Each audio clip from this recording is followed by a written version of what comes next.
अगर आप एक निवेशक हैं तो निवेश करने के लिए ज़रूरी है कि आप किसी भी कंपनी का फंडामेंटल एनालिसिस करके ही उसमें इन्वेस्ट करने का निर्णय लें। लॉन्ग टर्म इन्वेस्टमेंट की जब बात आती है तो फंडामेंटल एनालिसिस के लिए कई अलग अलग तरह के रेशियोज दिए गए हैं जो इंडस्ट्रियल लेवल पे वेरी करते हैं और जिनकी वैल्यू अलग अलग पैरामीटर्स के अकॉर्डिंग कैलकुलेट की जाती है। आज इस वीडियो में हम उनमें से एक रेशियो रिटर्न ऑन इक्विटी यानी कि ROE के बारे में डिटेल में बात करेंगे।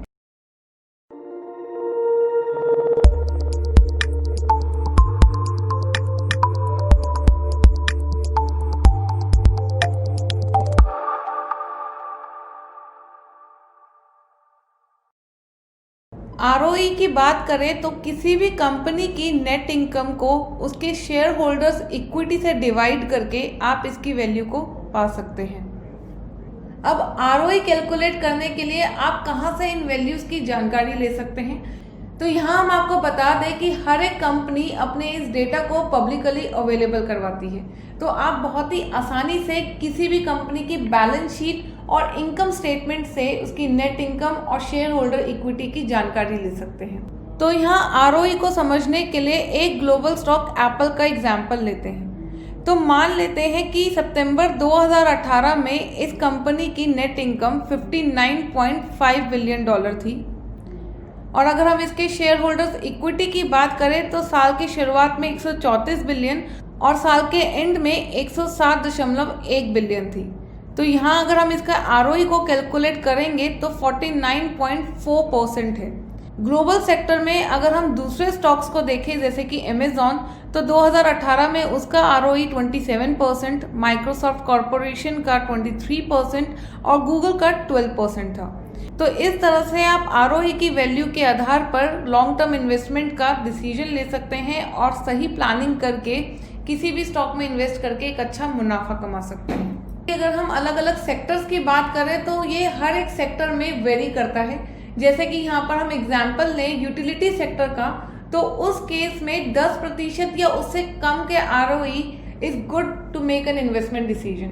दूसरी तरफ अगर हम टेक्नोलॉजी या रिटेल सेक्टर की बात करें तो वहां पर 18% या उससे ज्यादा की ROE value can give you a valid reason to invest in a particular company.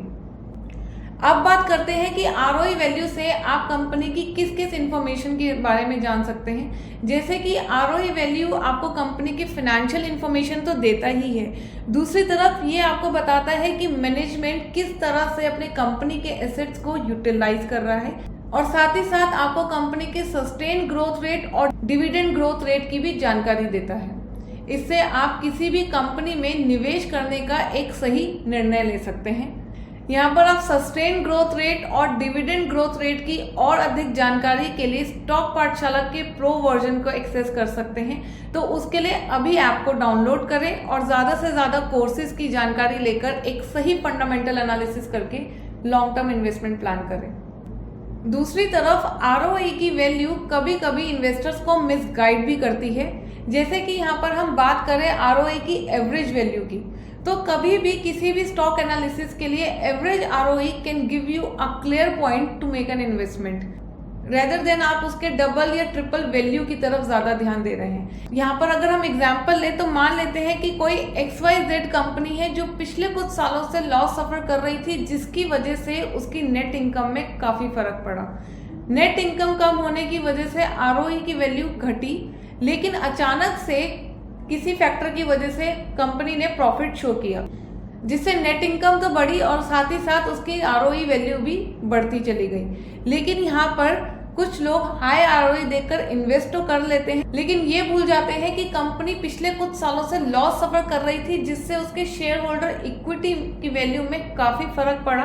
तो यहाँ पर अगर हाई ROE वैल्यू है भी, स्टिल वो कंपनी आपको एक अच्छा रिटर्न नहीं प्रोवाइड कर सकती।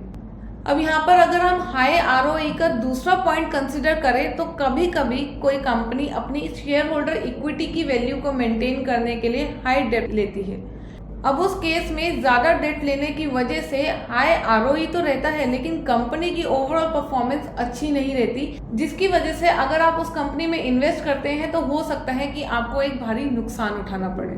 आज की इस वीडियो में इतना ही। अगर आपको हमारा ये वीडियो पसंद आया हो तो लाइक और शेयर करें और हमारी आने वाली वीडियोस के साथ बने रहने के लिए अ डिजिटल ब्लॉगर चैनल को सब्सक्राइब करें।